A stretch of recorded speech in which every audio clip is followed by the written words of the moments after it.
Assalamualaikum warahmatullahi wabarakatuh. Bagaimana kabarnya kalian semua? Saya harap kalian semua dalam keadaan sehat selalu dan semoga kalian diberikan kesehatan terus. Yang pastinya kalian harus tetap semangat walaupun untuk saat ini kita melakukan pembelajarannya secara online. Oke, pada kesempatan kali ini saya akan menjelaskan materi yaitu tentang bahan-bahan listrik dan elektronika. Nah, bahan-bahan listrik dan elektronika itu terbagi menjadi dua, yaitu bahan-bahan listrik berdasarkan sifatnya dan bahan-bahan listrik berdasarkan jenisnya.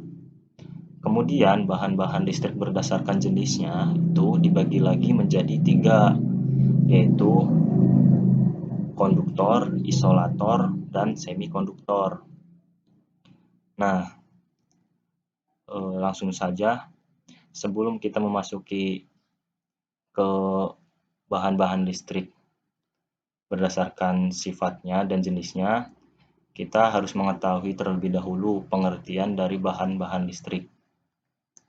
Jadi, pengertiannya yaitu bahan listrik adalah jenis benda atau bahan yang dapat digunakan dalam peralatan, perlengkapan, dan alat bantu yang berhubungan secara langsung ataupun tidak langsung dengan listrik. Dan dengan mengetahui jenis dan sifat bahan listrik akan dapat memanfaatkan atau memperlakukan dan mengetahui batasan aman atau bahaya suatu bahan listrik. Nah, kemudian bahan-bahan listrik berdasarkan sifatnya yaitu dibagi menjadi 5, yaitu yang pertama sifat listrik. Sifat listrik adalah kemampuan suatu benda untuk menghambat atau mengalirkan arus listrik. Kemudian yang kedua, sifat mekanis. Sifat mekanis adalah perubahan bentuk suatu benda akibat adanya gaya-gaya dari luar yang bekerja pada benda tersebut. Yang ketiga, sifat kimia, yaitu perubahan susunan bahan kimia pada suatu benda akibat adanya reaksi antara benda tersebut dengan keadaan di sekitar. Nah, kemudian yang keempat, sifat fisis. Sifat fisis itu yaitu perubahan volume suatu benda akibat adanya perubahan suhu pada benda tersebut.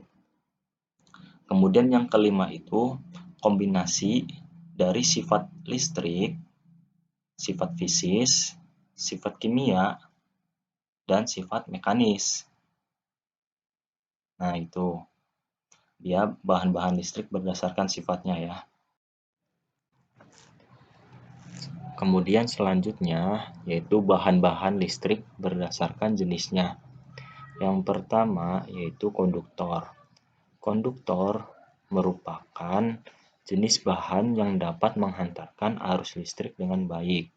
Konduktor dapat menghantarkan arus listrik karena memiliki banyak elektron valensi. Sebuah bahan akan dikatakan konduktor jika memenuhi persyaratan, yaitu yang pertama, memiliki konduktivitas yang tinggi. Yang kedua, mempunyai kekuatan mekanisme yang tinggi. Yang ketiga, memiliki koefisien muai panjang yang kecil. Dan yang keempat, memiliki modus kenyal atau elastisitas yang besar. Kemudian di samping ini terdapat contoh bahan-bahan konduktor, yaitu yang pertama tembaga, yang kedua timah, yang ketiga perak, yang keempat emas, yang kelima besi, dan yang keenam aluminium. Nah, konduktor itu pun sendiri bisa dikatakan konduktor tetap, dan konduktor tetap itu memiliki hambatan listrik. Nah, di bawah ini merupakan rumus dari hambatan listrik pada bahan konduktor, yaitu R sama dengan Pi dikali I dibagi A. Nah, R itu pun sendiri yaitu hambatan listrik. Kemudian Pi itu hambatan jenis, I panjang penghantar, dan A itu luas penampang penghantar. Nah, kemudian yang kedua itu adalah bahan isolator. Nah, isolator itu sendiri yaitu merupakan jenis bahan yang tidak dapat menghantarkan arus listrik dengan baik. Akan tetapi, isolator juga dapat menghantarkan arus listrik karena memiliki sedikit elektron valensi. Jadi isolator itu pun sendiri bisa menghantarkan arus listrik, akan tetapi sedikit memiliki elektron valensinya. Jadi bisa dikatakan kecil kemungkinannya untuk menghantarkan arus listrik. Nah, kemudian sebuah bahan akan dikatakan isolator jika memenuhi persyaratan sebagai berikut, yaitu yang pertama memiliki resistansi yang baik, yang kedua mempunyai tahanan jenis yang besar, yang ketiga memiliki susunan atom yang kuat sehingga memiliki sedikit elektron valensi, yang keempat mempunyai tegangan patah tembus breakdown voltage yang besar.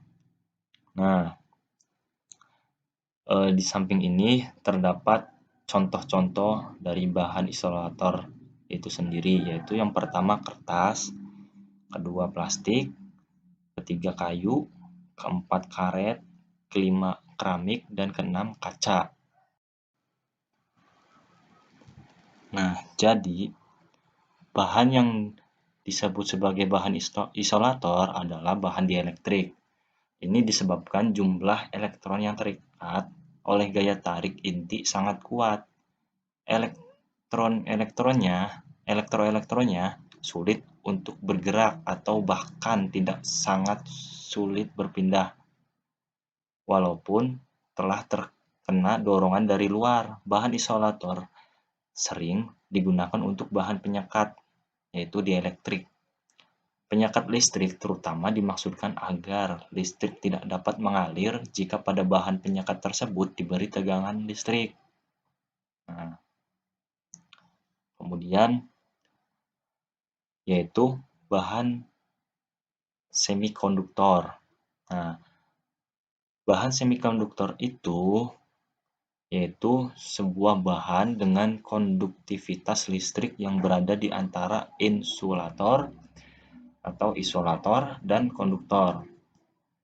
Jadi semikonduktor itu bisa disebut juga sebagai bahan setengah penghantar listrik atau konduktor.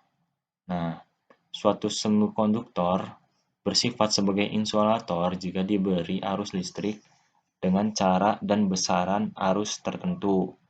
Namun, pada temperatur, arus tertentu, tata cara tertentu, dan persyaratan kerja semikonduktor berfungsi sebagai konduktor.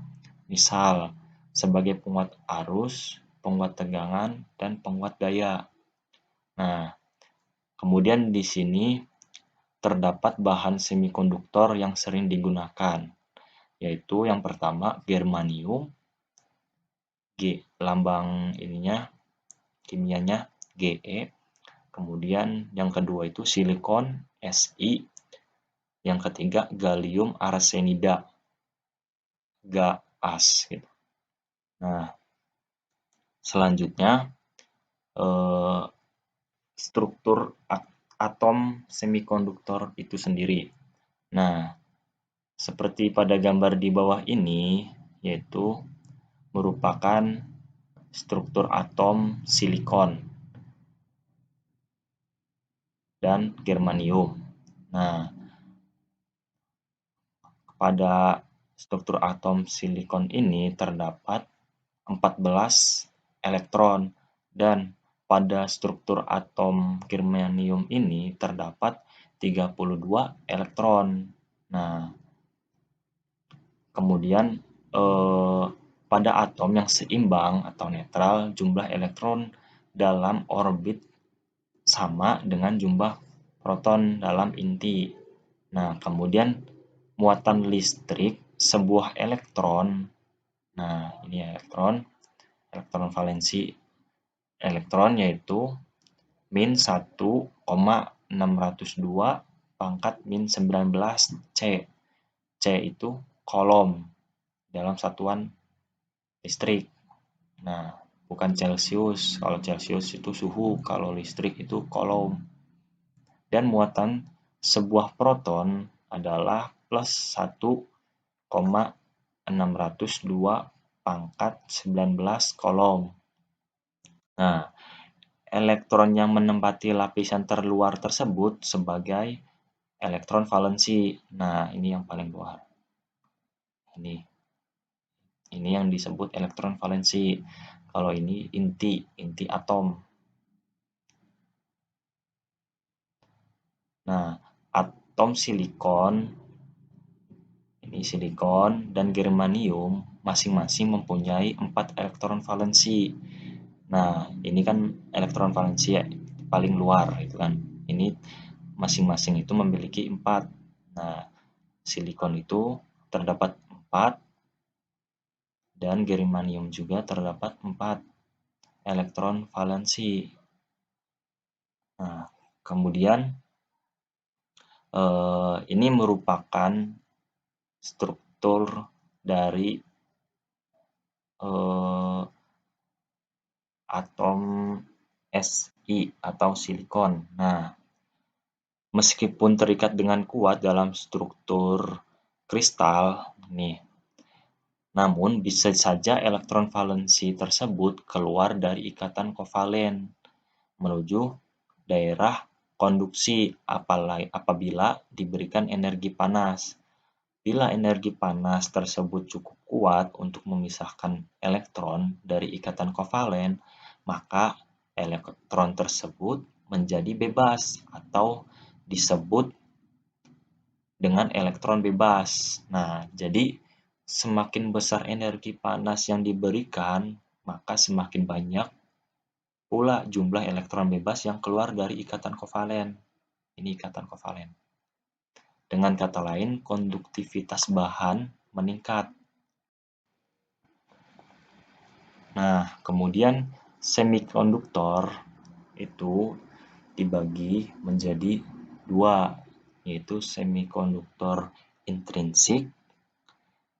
Kemudian yang kedua itu semikonduktor ekstrinsik. Nah, langsung saja kita terlebih dahulu membahas semikonduktor intrinsiknya. Nah, semikonduktor intrinsik itu merupakan semikonduktor yang bisa dikatakan murni. Nah, yaitu semikonduktor yang belum mengalami penyisipan oleh atom akseptor atau atom donor sehingga struktur atomnya tetap netral. Pada suhu tinggi, elektron valensi dapat berpindah menuju pita konduksi dengan menciptakan hole pada pita valensi. Kemudian penghantar listrik pada semikonduktor adalah elektron dan hole. Nah, ini merupakan gambar dari semikonduktor intrinsik. Nah, di sini terdapat pita konduksi, ini pita valensi. Kemudian pada tahap B ini pada pita valensi ini terdapat hole. Hole itu lubang kayak gini atau lubang kosong, lubang kekosongan gitu. Nah, kemudian pada pita konduksi ini warna hitam ini yaitu elektron. Nah, kemudian pada pita konduksi dan pita valensi ini menyatu dan saling mengisi, terisi sebagian. Nah, ini menjadi ini. Nah, kemudian semikonduktor intrinsik ini yang paling populer yaitu bahannya yang pertama germanium, Ge, dan yang kedua itu silikon. Si. Nah, kemudian yang kedua itu ada semikonduktor ekstrinsik atau semikonduktor yang bukan murni atau yang sudah mengalami campuran.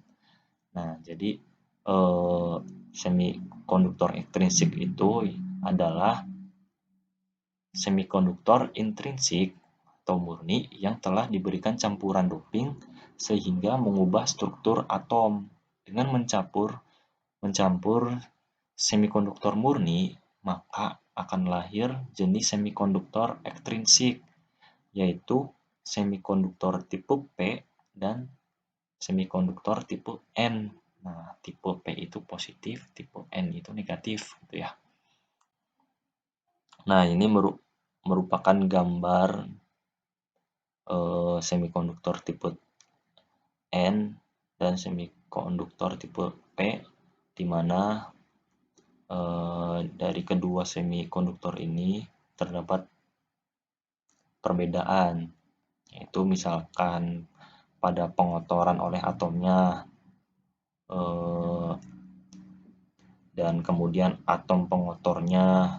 Kalau misalkan semikonduktor tipe N ini, atom pengotornya itu atom donor.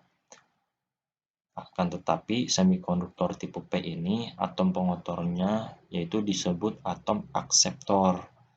Nah, dan pembawa muatannya juga kalau tipe N itu elektron, dan pembawa muatan tipe P itu hole gitu. Kalau hole itu kan yang sudah saya jelaskan tadi, yaitu kekosongan gitu. Nah, kemudian semikonduktor ekstrinsik atau semikonduktor yang bukan murni atau yang sudah mengalami campuran itu sendiri dibagi lagi menjadi dua, yaitu tipe P dan tipe N. Nah, langsung saja. Nah, semikonduktor tipe P atau positif itu merupakan semikonduktor yang diberi doping bahan yang memiliki elektron valensi 3, sehingga struktur atom tipe P akan kekurangan elektron. Nah, ini di bawah ini merupakan contoh bahan-bahan doping untuk semikonduktor tipe P, yaitu yang pertama ada bahan boron, yang kedua gallium, yang ketiga indium.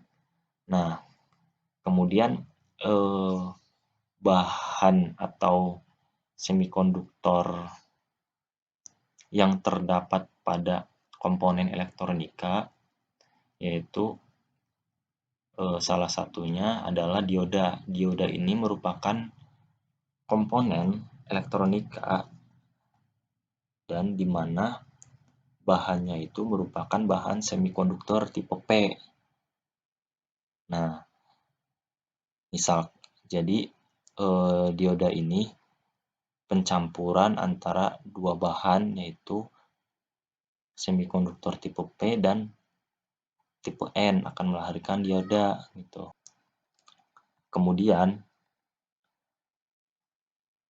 semikonduktor tipe N. Nah, yaitu negatif. Semikonduktor tipe N ini yaitu merupakan semikonduktor yang diberi doping bahan yang memiliki elektron valensi 5. Nah, kalau yang tipe P itu elektron valensinya 3, kalau misalkan tipe N itu elektron valensinya 5, sehingga struktur atom tipe N akan kelebihan elektron. Nah, contoh bahan doping yang digunakan pada semikonduktor tipe P itu yaitu 1. Antimoni, 2. Arsenik, yang ketiga fosfor. Kemudian di samping ini terdapat komponen elektronika yaitu transistor. Nah, transistor ini sendiri juga merupakan gabungan dari semikonduktor tipe N dan tipe P. Nah, jadi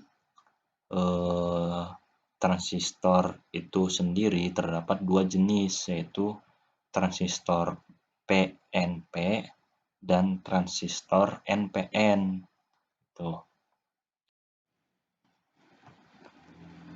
Kemudian penggunaan semikonduktor.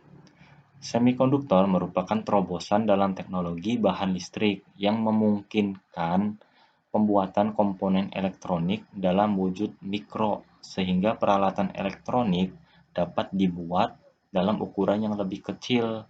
Beberapa komponen elektronik yang menggunakan bahan semikonduktor yaitu satu, dioda, yang kedua transistor, yang ketiga IC atau integrated circuit. Nah, transistor itu sendiri yang sudah saya jelaskan di slide sebelumnya itu terdapat dua jenis, yaitu tipe NPN dan transistor tipe PNP.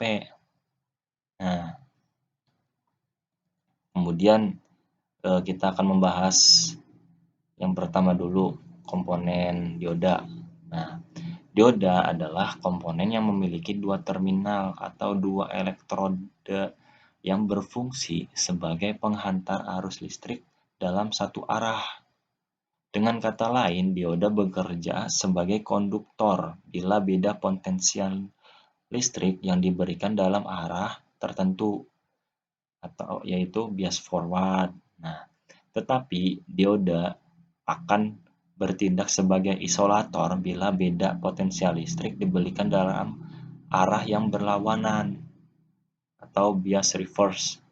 Nah, tipe dasar dari dioda itu sendiri yaitu dioda sambungan PN. PN itu positif dan negatif. Nah, positif, negatif. Positif itu biasa disebut yaitu anoda dan negatifnya itu katoda. Jadi gitu. Positif negatifnya dioda itu disebutnya positif anoda dan negatifnya itu katoda. Kemudian yang kedua itu komponen transistor. Nah, ini merupakan komponen elektronika juga. Nah, jadi transistor itu merupakan komponen elektronik yang dibuat dari materi semikonduktor yang dapat mengatur tegangan dan arus yang mengalir melewatinya dan dapat berfungsi sebagai saklar elektronik dan gerbang elektronik. Nah, ini merupakan bentuk-bentuk dari transistor. Nah, kemudian transistor itu kan memiliki dua tipe, yaitu transistor PNP dan transistor NPN. Nah, ini merupakan simbol dari transistor tipe PNP. Nah, kemudian ini juga terdapat simbol dari transistor tipe NPN. Nah, bedanya itu terdapat di tanda panahnya ini. Nah, gitu ya. Nah, kemudian yang ketiga itu adalah komponen elektronik IC atau integrated circuit. Nah, ini merupakan gambar dari IC. Jadi IC atau integrated circuit itu merupakan komponen elektronik yang terdiri atas beberapa terminal transistor yang tergabung membentuk gerbang-gerbang logika. Nah, masing-masing gerbang dapat dioperasikan sehingga membentuk logika tertentu yang dapat mengendalikan pengoperasian suatu perangkat elektronik. Nah, ini merupakan IC. Nah, IC juga biasa kita temui pada rangkaian elektronik seperti TV, kemudian yang menggunakan di HP juga terdapat IC. Nah, jadi IC itu biasanya misalkan tipe IC ini biasa digunakan untuk memprogram gitu. Jadi sebagai pengatur lah gitu. Nah, jadi dalam dunia teknologi itu bisa dikatakan sebagai chip. Nah, chip multifungsi ini kemudian dikenal sebagai mikroprosesor yang berkembang hingga sekarang. Gitu. Jadi, alhamdulillah materi pada pertemuan ini sudah selesai. Barangkali kalian semua masih kurang mengerti pada materi bahan-bahan listrik dan elektronika ini. Kalian bisa saja bertanya kepada saya melalui WhatsApp. Dan untuk materi pada pertemuan minggu depan, saya akan menjelaskan materi elemen pasif pada rangkaian arus searah dan rangkaian peralihan. Nah, jadi kalian mulai sekarang bisa cari informasi, mencari pengetahuan mengenai materi elemen pasif pada rangkaian arus searah dan rangkaian peralihan. Sekian pada pertemuan kali ini. Saya ucapkan terima kasih. Wassalamualaikum warahmatullahi wabarakatuh.